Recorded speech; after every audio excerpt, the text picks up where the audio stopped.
क्या होता है, जैसे पेड़ पौधा का जो छाला होता है ना, पेड़ पौधा का जो छाला होता है वो सेल्यूलोज का बना होता है। उसको कुछ दिन छोड़ पर जमीन पर छोड़ दीजिए, वो दियका जो बोलते हैं ना, वो उसको खा कर क्या कर देगा, खत्म कर देगा। दूसरा कुछ बनाए तो भी हमारा बन सकता है। इसलिए कभी देखिएगा, यदि आपके गांव पर घर पर यदि लोहा टीना वाला आता है ना, तो वो कचकड़ा का चीज नहीं लेता है, क्योंकि कचकड़ा एक बार यदि वो बन गया, जैसे एकलक इकाइयां आपस में जुड़कर बड़ा सा बहुलक बनाता है।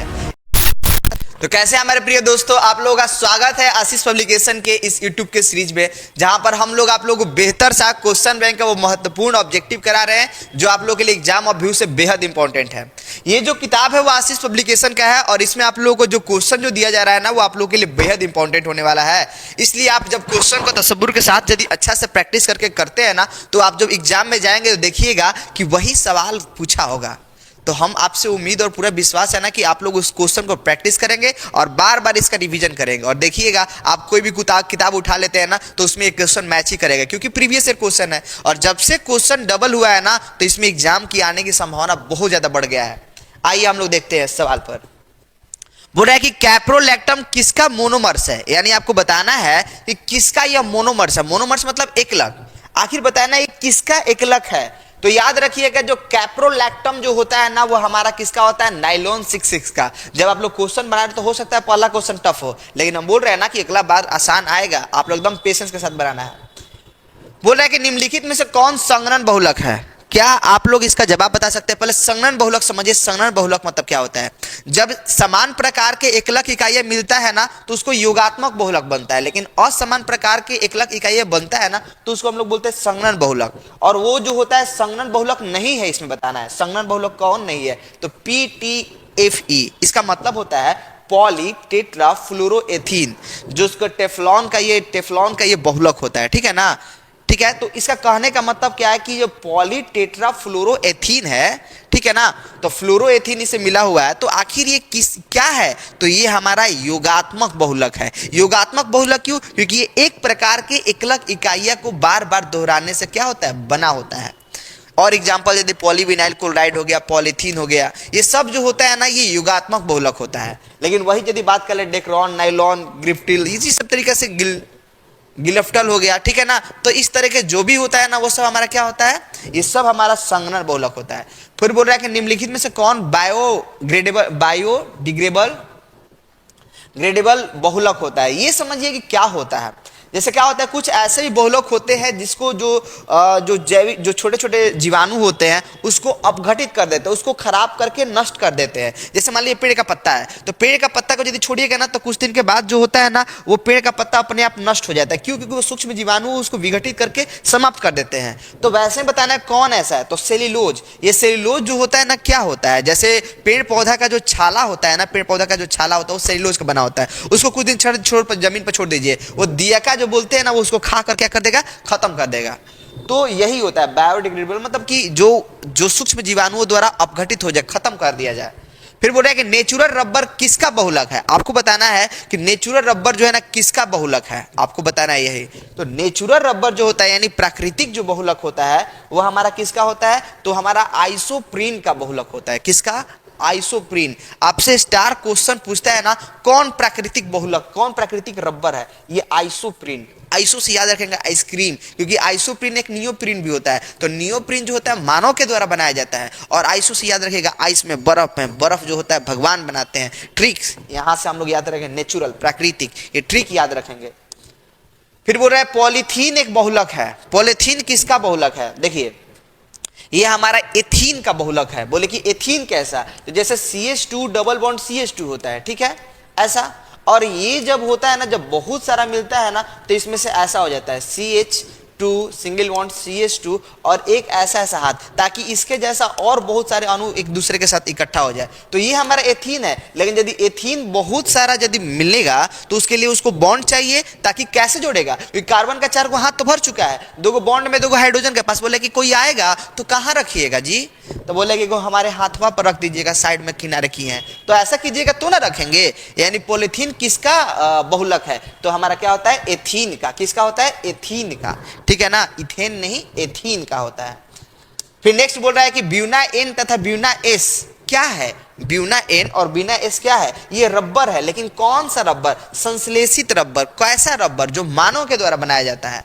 फिर बोल रहा है कार के टायर में प्रयुक्त होता है। कार के टायर में आखिर क्या प्रयुक्त होता है, तो कार के टायर में जो होता है ब्यूना रबर प्रयुक्त होता है। कौन सा रबर होता है, ब्यूना रबर प्राप्त होता है। ओके, फिर अगला बोल रहा है पॉलीथीन क्या है। देखिए दो प्रकार का प्लास्टिक होता है, एक जिसको हम लोग तापमान देकर उसके आकार को परिवर्तन कर सकते हैं, और पुनः जब हम लोग उसको चाहें कि हम दूसरा कुछ बनाएं तो भी हमारा बन सकता है। इसलिए कभी देखिएगा यदि आपके गांव पर घर पर यदि लोहा टीना वाला आता है ना, तो वो कचकड़ा का चीज नहीं लेता है, क्योंकि कचकड़ा एक बार यदि वो बन गया, जैसा शेप ले लिया, अब उससे चाहेंगे कि हम लोग उससे दूसरा कुछ बनाएं तो अब उससे दूसरा कुछ बन ही नहीं पाएगा, क्योंकि उसके बीच के अणुओं के बीच का स्थान इतना बढ़ जाता है ना कि फिर दोबारा उसको हम लोग उसकी आकार में या फिर दूसरे प्लास्टिक का निर्माण कर ही नहीं सकते हैं। तो ताप जो सुगट्ट होता है ना, इसके द्वारा हम लोग दोबारा दूसरा कुछ का निर्माण कर सकते हैं। समझ में आ रहा है, यानी जिसको हम लोग उचित तापमान में हम लोग परिवर्तित करके हम लोग दोबारा उसमें चेंजिंग ला सकते हैं। तो हमारा क्या होता है, ताप सुगट्ट प्लास्टिक है, वो हमारा पॉलीथीन होता है। ठीक है ना, तो देखिए कभी कूड़ा उड़ा बेचने वाला जो होता है सब पॉलीथीन बिनते चलता है, उसके द्वारा फिर दोबारा हम लोग प्लास्टिक का निर्माण कर सकते हैं। लेकिन जो ताप 3D प्लास्टिक है, जैसे में बेकेलाइट होता है, तो ये सब का हम लोग निर्माण नहीं कर सकते। और पूछा भी है बेकेलाइट किसका उदाहरण है, तो ताप दृढ़ प्लास्टिक का उदाहरण है, जिसको एक बार इस्तेमाल करने के बाद दोबारा आप उसका यूज नहीं कर पाएंगे। फिर बोल रहा है कि बेकेलाइट फिनॉल के साथ किसके द्वारा, तो याद रखिए जो बेकेलाइट है ना, वो बेकेलाइट होता है फिनॉल के साथ अभिक्रिया करके, सॉरी फिनॉल जो होता है ना, वो फॉर्माल्डिहाइड के साथ अभिक्रिया करके किसका निर्माण करता है, बेकेलाइट का। स्टार ऑब्जेक्टिव पूछता है आपसे कि आखिर बेकेलाइट किसका बहुलक है, बेकेलाइट जो है वो किसका बहुलक है, तो फिनॉल और फॉर्माल्डिहाइड का। कभी ये भी पूछ सकता है कि फिनॉल और फॉर्माल्डिहाइड मिलकर कौन सा बहुलक का निर्माण करेगा, और नीचे होगा बेकेलाइट। ठीक है ना, तो ये आप लोगों का महत्वपूर्ण बात रहा, इस तरीका से आप लोग याद कर सकते हैं। फिर बोल रहा है कि निम्नलिखित में से कौन सा प्राकृतिक बहुलक है, इसमें से आपको चुन के बताना है कौन प्राकृतिक बहुलक है। तो ये हमारा प्रोटीन, ये प्रोटीन जो होता है ये ऐसा नहीं कि केमिकल से आप लोग बना सकते हैं, कोई केमिकल लगाकर। ठीक है ना, ये केमिकल से हम लोग नहीं यूज कर पाएंगे। फिर बोला कि निम्नलिखित में से कौन योगशील बहुलक है। योगशील मतलब बताएं कि जब समान प्रकार की जब एकलक इकाइयां एक दूसरे के साथ व्यवस्थित होकर बहुलक का निर्माण करे, तो उसे हम लोग क्या कहते हैं, योगशील बहुलक कहते हैं। क्या कहते हैं, योगशील बहुलक। तो इसमें क्या है, नायलॉन 6 नहीं, इसका आंसर होगा उच्च घनत्व वाला क्या, पॉलीथीन। यानी पॉलीथीन जो होता है हमारा किससे बना होता है, तो अभी ऊपर ऑप्शन था, बताइए आपसे क्वेश्चन है पॉलीथीन का एकलक क्या होता है, तो एथीन होता है। फिर ये बोल रहा है कि इसका किसका एकलक है, तो ये हमारा जो है ना टेट्राफ्लोरोएथीन जो ऊपर था, ठीक है ना, था ना टेट्राफ्लोरोएथीन, पीटी केवल आगे लगा दिया था, तो इसको बोलते हैं पॉली टेट्राफ्लोरोएथीन, शॉर्टकट में इसको बोलते हैं हम लोग क्या, टेफ्लॉन। इसका जो एकलक इकाई है वो क्या है, टेट्राफ्लोरोएथीन। ठीक है ना, यानी हमारा इसके द्वारा कौन सा बहुलक बनता है, टेट्राफ्लोरोएथीन, यानी कहने का मतलब टेफ्लॉन। फिर बोल रहा है कि कौन सा, ये जो है ना ऑप्शन मिस्टेक है, ये मेथिल रबर जो होता है ना, वास्तव में ये आइसोप्रीन ही होता है। ठीक है ना, मेथिल 1,2-डायमीन करके ऐसे बनता है हम लोग का। ठीक है, तो ये हमारा क्या होता है, मेथिल रबर क्या होता है, तो ये प्राकृतिक के द्वारा बनाया जाने वाला, प्राकृतिक रूप से प्राप्त किया जाने वाला रबर होता है। बोल रहा है कि फिनॉल किसके निर्माण में प्रयुक्त होता है, तो फिनॉल और फॉर्माल्डिहाइड बनकर क्या बनता है, बेकेलाइट। कितना बार सवाल पूछा, बहुत बार पूछा ना। यानी फिनॉल जो होता है वो किससे बनता है, तो बेकेलाइट और फॉर्माल्डिहाइड के मिश्रण से बनता है। फिर बोल रहा है कि ऑर्लोन निम्नलिखित में से किसका बहुलक है, ऑर्लोन। चलिए हम लोग ऑप्शन को देखते हैं और उसके बाद हम लोग इस चीज को करेंगे। चलिए देखिएगा, क्योंकि हम लोग अंतिम मुकाम की ओर आ चुके हैं और शायद आप लोगों का सपोर्ट चाहिए। और आप लोग यदि अच्छा से पढ़ रहे होंगे तो आप लोग देखिएगा एग्जाम में संभावना कितना ज़्यादा बन जाता है। और आप लोग याद करके जाइएगा ना, देखिएगा कितना सारा आने वाला है प्रश्न, बहुत मतलब बहुत ज़्यादा ही आएगा। चलिए देख लेते हैं। बोल रहा है कि क्या ये इसका हो जाएगा एक्रियोनाइट्रिल, ये जो होता है ना इससे हमारा क्या होता है, इसका बहुलक होता है। फिर बोल रहा है कि कैप्रोलैक्टम, पहला ही सवाल था ये कैप्रोलैक्टम। आप लोगों से जवाब पूछना चाहेंगे इसमें से कौन होगा, क्या नायलॉन 6, ये आपको आंसर होगा क्या, नायलॉन 6। इसका आप लोगों का क्या है, बहुलक एकलक इकाई है। निम्नलिखित में से कौन ईस्टर बंध द्वारा हमारा क्या होता है, ईस्टर बंध किस में होता है, तो टेरिलीन में। टेरिलीन में हमारा कौन सा बंध पाया जाता है, ईस्टर बंध पाया जाता है, ईस्टर बंध जिसको बोलते हैं। फिर बोल रहा है ताप दृढ़ कौन होता है, बेकेलाइट। जो हम लोग कचकड़ा जिसके द्वारा हम लोग का बनता है। और बेकेलाइट बनता किसके है, तो फिनॉल और फॉर्मल्डिहाइड से बनता है। निम्नलिखित में से कौन पॉलीएमाइड है, कौन इसमें पॉलीएमाइड है, आपको बताना है पॉलीएमाइड कौन सा है। तो ये हमारा जो होता है बेकेलाइट, वो हमारा क्या होता है, पॉलीएमाइड। इसमें एक से अधिक क्या होता है, एक से अधिक हमारा क्या होता है, ओहो ओहो ओहो ओहो, इसका हमको लगता है क्या होने वाला है, नाइलॉन 66। इसका जो आंसर होने वाला है वो हमारा क्या होगा, नाइलॉन 66 होगा। क्या होगा, नाइलॉन 66। इसमें क्या होता है, हमारा पॉलीएमाइड समूह होता है। क्या होता है, पॉलीएमाइड समूह। Really sorry for this question. उसके बाद बोल रहा है कि निम्नलिखित में से कौन प्राकृतिक रबर है। इसमें से आपको बताना है कौन प्राकृतिक रबर है। तो हमारा क्या होता है, आइसोप्रीन। ये जो होता है ना, ये प्राकृतिक रूप से पाए जाने वाला रबर होता है। फिर बोल रहा है कि एक कच्चा पदार्थ जो नायलॉन बनाने के लिए प्रयुक्त किया जाता है, कच्चा पदार्थ जो नायलॉन बनाने के लिए प्रयुक्त किया जाता है, तो हमारा क्या हो जाएगा, एडिपिक अम्ल। ये इसी के द्वारा हम लोग क्या बनता है, नायलॉन बनता है। जो कपड़ा जो होता है बढ़िया वैरायटी का जो आता है नायलॉन का कपड़ा, तो उसमें हम लोग क्या बनता है, एडिपिक अम्ल के द्वारा ही वो बनता है। यदि आप लोग इतना सारा ऑब्जेक्टिव सीख चुके हैं तो हम आपको कुछ सब्जेक्टिव प्रश्न कराने का भी प्रयास करेंगे। लेकिन हाँ, ये हमारे जल्दबाजी के कारण नहीं, ये आप लोग यदि पढ़ना चाहे तो, नहीं तो वीडियो छोड़ के जा सकते हैं। लेकिन हम बोल रहे हैं कि आज का जो आधा घंटा जो 20 मिनट समय दिए होंगे ना दोस्त, आप लोगों के लिए कीमती समय होगा। और आप देखिएगा कि कितना ज़्यादा आप लोगों के लिए हेल्पफुल होने वाला है। तो हम चाहेंगे कि आप लोग कुछ सब्जेक्टिव प्रश्नों को कर लें, ताकि ये एग्जाम के लिए आप लोग बढ़िया से प्रिपेयर हो पाए। और ये बायोकेमिस्ट्री का क्वेश्चन कुछ एग्जाम में आता है।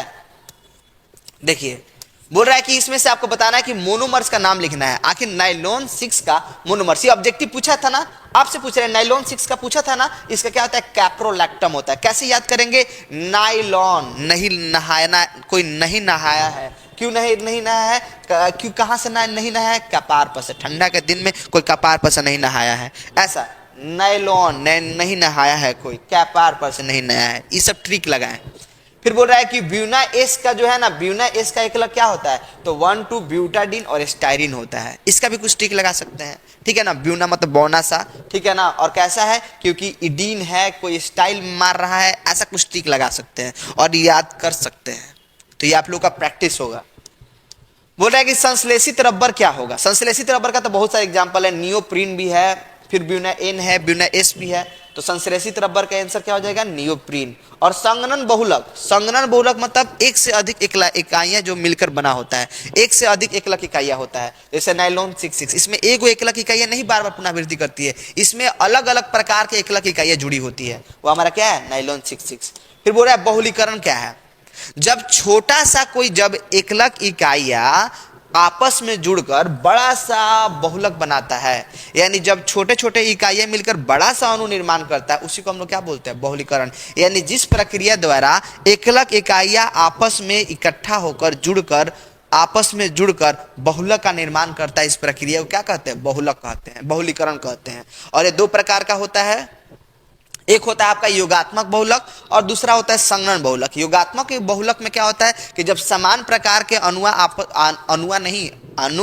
आपस में क्या होता है, जुड़े होते हैं, उसको हम लोग क्या बोलते हैं, उसको हम लोग बोलते हैं योगात्मक बहुलक। और जब असमान प्रकार के अणु आपस में जुड़े होते हैं, उसको हम लोग क्या बोलते हैं, संघनन बहुलक। देख लीजिए, यही बोला गया होगा।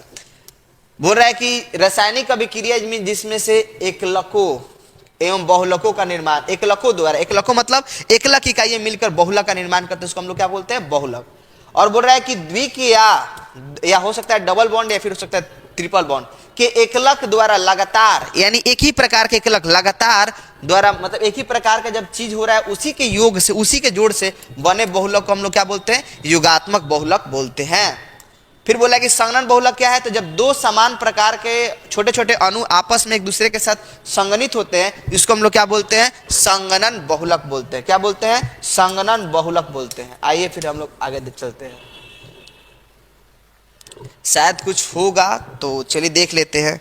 एक है, इसका हम लोग देखते हैं क्या है।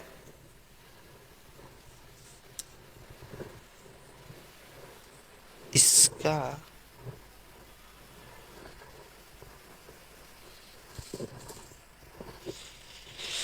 एक काम करते हैं, डन।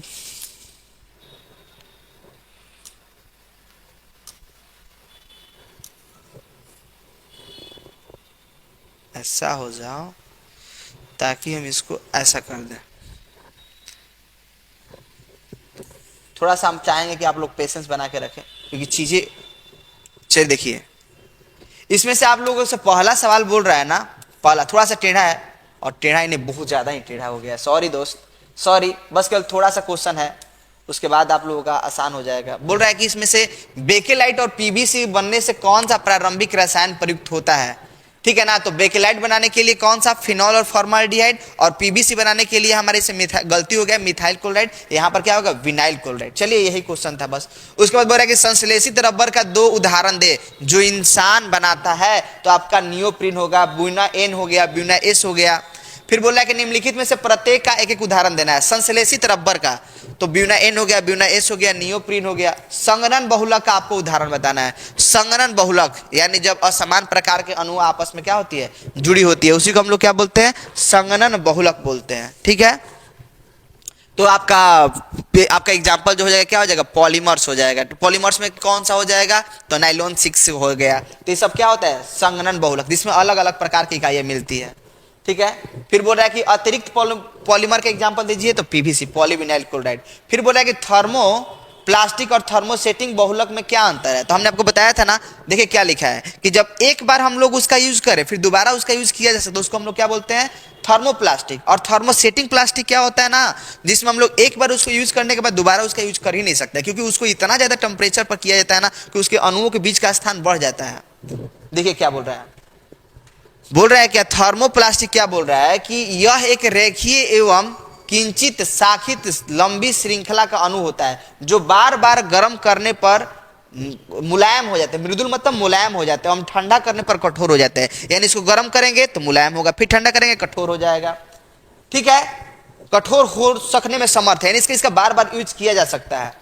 इन बहुलकों के अंतराण्विक आकर्षण बल प्रत्यास्थ बहुलक एवं रेशों के मध्यवर्ती होता है। प्रत्यास्था मतलब कि उसको यदि मान लीजिए कोई लब्बड़ उसको खींच के छोड़ेंगे ना तो फिर अपने जैसा हो सकता है, यानी खींच के छोड़ने पर फिर पहले जैसा हो जाता है। तो ऐसा गुण होता है किसमें, थर्मोसेटिंग प्लास्टिक में, जैसे में पॉलीथीन हो गया, पॉलीस्टाइरीन हो गया, पॉलीविनाइल क्लोराइड। लेकिन जो आप लोग का थर्मोसेटिंग प्लास्टिक होता है, यह बहुलक तिर्यकबद्ध या अत्यधिक शाखित अणु होता है, उसमें बहुत सारा ब्रांच छटा रहता है, ठीक है ना। ये अभी नहीं भी लिख सकते, यह बहुलक अत्यधिक शाखा वाले अणु होते हैं जो साँचे में तापमान का विस्तृत त्रिणक बंधन हो जाता है और दोबारा दुर्गलनीय। दुर्गलनीय मतलब फिर दोबारा उसको हम लोग गला नहीं सकते हैं, यदि गलेगा भी ना तो बहुत बहुत बहुत धीरे धीरे गलेगा, ठीक है। जैसे में बेकेलाइट हो गया। बेकेलाइट मतलब क्या, आपका बेकेलाइट कहने का मतलब क्या, बेकेलाइट मतलब कचकड़ा। फिर बोल रहा है निम्नलिखित में से बहुलक के एकलक एवं संरचना को बताए, इसमें से बताना है एकलक संरचना। तो पॉलीविनाइल क्लोराइड का जो संरचना होता है इस प्रकार से होता है। फिर बोल रहा है कि नाइलॉन 6 आपको बताना है, नाइलॉन 6 का स्ट्रक्चर क्या होगा। उसके बाद बोल रहा है कि पॉलीथीन पॉलिस्टर। चलिए देख लीजिए सबका बनाया गया है, यहाँ पर बहुत आसान है और बहुत ही आसान है, देखते चलिएगा आप लोग, बस केवल कुछ लम्हा और देखिए यहाँ पर बनाया गया है। देखिए ये नाइलॉन 6 का है। नाइलॉन जो 6 जो है ना, 2 चीज से बना होता है, एक हेक्सामेथिलीन डाइएमीन और एडीपी अम्ल। तो ये जो होता है ना, ये हमारा हेक्सामेथिलीन डाइएमीन और क्या हमारा एडीपी अम्ल। और पॉलीथीन किससे बना हुआ है, तो एथिलीन से बना हुआ है। पॉलिस्टर जो होता है ना, वो एथिलीन ग्लाइकोल और टेरिएथिलिक अम्ल इससे बना होता है। चलिए देख लिए, अब हम लोग थोड़ा सा आगे देखते हैं। फिर बोल रहा है कि टेफ्लॉन जो होता है एकलक, टेफ्लॉन के एकलक क्या है, टेफ्लॉन के जो है ना एकलक क्या होता है, इसमें आपको बताना है। टेफ्लॉन के एकलक, टेफ्लॉन मतलब क्या, टेट्राफ्लोरोएथीन का एकलक क्या होता है, टेफ्लॉन होता है, ठीक है। मतलब इसमें जो होता है, इसमें क्या होता है ना कि ये जो डबल बॉन्ड है ना वो टूटकर सिंगल हो जाएगा, ताकि इसमें और सारा अणु आकर जुड़ सके, इसलिए ऐसा लगाया जाता है, इसलिए इसको ऐसा बनाया जाता है। पीवीसी का पूरा नाम क्या है, तो पॉलीविनाइल क्लोराइड है, ठीक है। और इसका एकलक बताइए, तो ये एकलक हो गया। फिर नेक्स्ट बोल रहा है आप लोगों का कि बेकेलाइट का संक्षिप्त टिप्पणी लिखे। बेकेलाइट तो हम लोग बोलेंगे कि बेकेलाइट जो होता है एक बहुलक होता है, एक ताप दृढ़ जो होता है, ताप दृढ़ बहुलक होता है, ताप दृढ़ प्लास्टिक होता है, जिसको एक बार हम लोग यूज करने के बाद फिर दोबारा उसको गलाएंगे तो दोबारा आसानी से गलता नहीं है। और साथ साथ में ये बताएंगे कि ये इसका एकलक कौन कौन होता है, तो इसका एकलक जो होता है फिनॉल होता है और फॉर्माल्डिहाइड होता है। इस प्रकार से आप लोग चैप्टर को पढ़ सकते हैं और वो खूबसूरत सा अंदाज आपके अभाव के रूप में आपके प्रकट होगा। और खूब आप लोग मेहनत करते रहिए और खूब मन लगा के पढ़ते रहिए। तब तक इतना ही। So that's all, this class is over.